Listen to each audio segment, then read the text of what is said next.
sir, for letting us know that what actually is multidisciplinary approach in hemophilia, which also Dr. Sheikh Lal was talking about. Thank you for letting us know about the principles of care and what actually is National Hemophilia Program and recognition of bleed, how is it important as early as possible. And a very important thing you talk about was early accessible card, which should be with every patient, which should include his every information. And you also talk about intraoperative, preoperative, and the postoperative management, surgical management, especially in the hemophilia patients. And you also talk about the surgery in inhibitor patients, where the incidence of risk is more in the hemophilia B than in the hemophilia A. I again thank you very much, sir, for your crystal and fruitful information about the topic. As rightly said by Benjamin Carson, the outstanding doctor constantly emphasized the humanitarian aspect of medical care. Now I'd like to invite a very capable and outstanding figure on stage, Dr. Faz, who is Assistant Professor from the Department of Orthopedic Surgery, to talk about orthopedic problems in hemophilia and its treatment. Over to you, sir.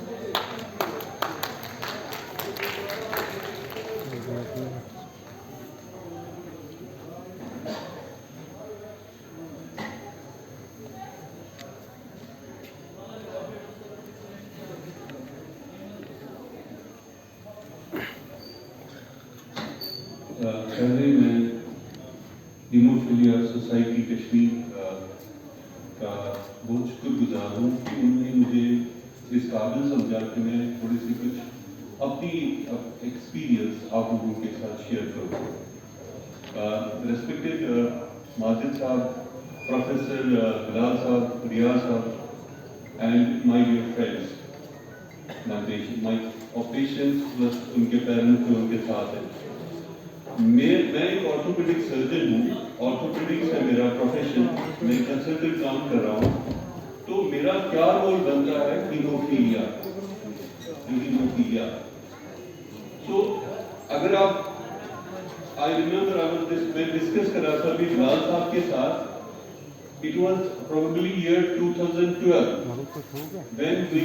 जब हमने एक ऐसी conference पहले organise की. माजिद साहब को पता होगा. सो प्रिंसिपल साहब थे तब पापोरी साहब. सो क्या बदला इन सालों में, क्या बदला, क्या देखा हम लोगों ने. बहुत कुछ चेंज हो गया, लेकिन बहुत कुछ बदलने की जरूरत है. एज एन ऑर्थोपेडिक सर्जन मैं क्यों इम्पोर्टेंट हूँ इस हीमोफीलिया में. इसलिए इम्पोर्टेंट हूँ, हीमोफीलिया जैसा आप लोगों को सबको पता है कि प्रॉब्लम होती है कि पेशेंट में ब्लीडिंग ज्यादा होती है. ब्लीडिंग तो होती है हर एक में, लेकिन ऐसे पेशेंट्स में जो नॉर्मल होती है उससे ज्यादा ब्लीडिंग हो जाती है. तो अगर आप ब्लीडिंग देखेंगे इन जनरल, अगर आप 100 पेशेंट लेंगे, 100 पेशेंट्स में से लगभग 20 में ये ब्लीडिंग हो जाती है या ये हो जाएगी और इंटरनल ऑर्गन्स, जैसे बिलाल साहब कह रहे थे गांठियां, रियाज साहब कह रहे थे, या जिसको हम कहते हैं ब्रेन में न्यूरोसर्जिकल ब्लीड. मगर 80% में ये ब्लीडिंग हो सकती है या हड्डियां या जिसको हम मसल्स या टेंडन्स इन ब्लीडिंग सकती है. इसीलिए बहुत जरूरी समझना है आप लोगों के लिए कि ये जो प्रॉब्लम है कितनी सीवियरिटी है और कैसे डायग्नोज करें, कैसे इसका इलाज करें.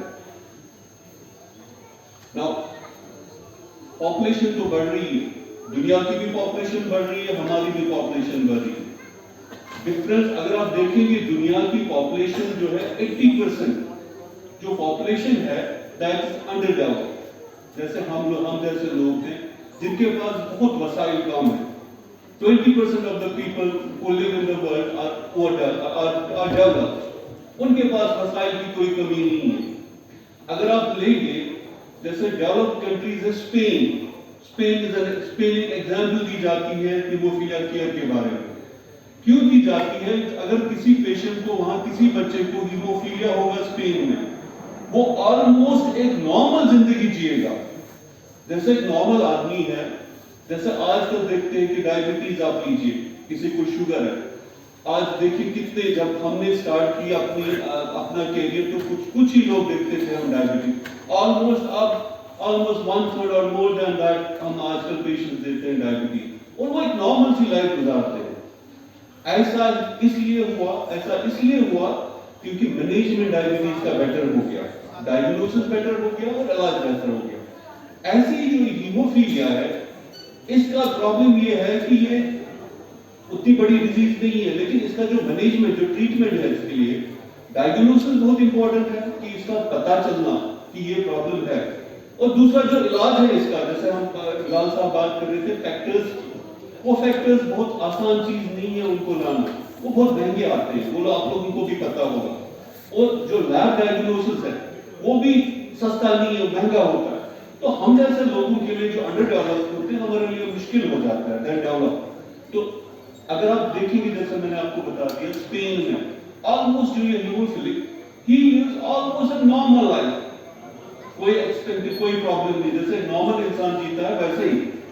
सो जैसे अभी बात कर रहे थे कि जो ये हीमोफीलिया है, ये बहुत पुरानी डिजीज है, ये आज की बात नहीं है, लेकिन एक बहुत टाइम के लिए मिस्ट्री रह चुकी है। अगर आप देखेंगे, ये क्वीन रह चुकी है इंग्लैंड की, ये माना इसको कहते हैं रॉयल डिजीज, अमीरों की बीमारी। क्यों? पहले स्टार्ट हो गया, अगर आप इंग्लैंड देखिए, जो इंग्लैंड कब्जा कर रहा था, मोस्ट ऑफ द वर्ल्ड पे इनकी हुक्मरानी थी, तो क्वीन भी इन्वॉल्व थी। क्वीन के साथ कुछ बहुत हमारी कंट्रीज में ये कुछ जैसे रशिया, स्पेन, ऑस्ट्रेलिया इन्वॉल्व हो गया। नाउ हीमोफीलिया की क्लासिफिकेशन तो हो गई।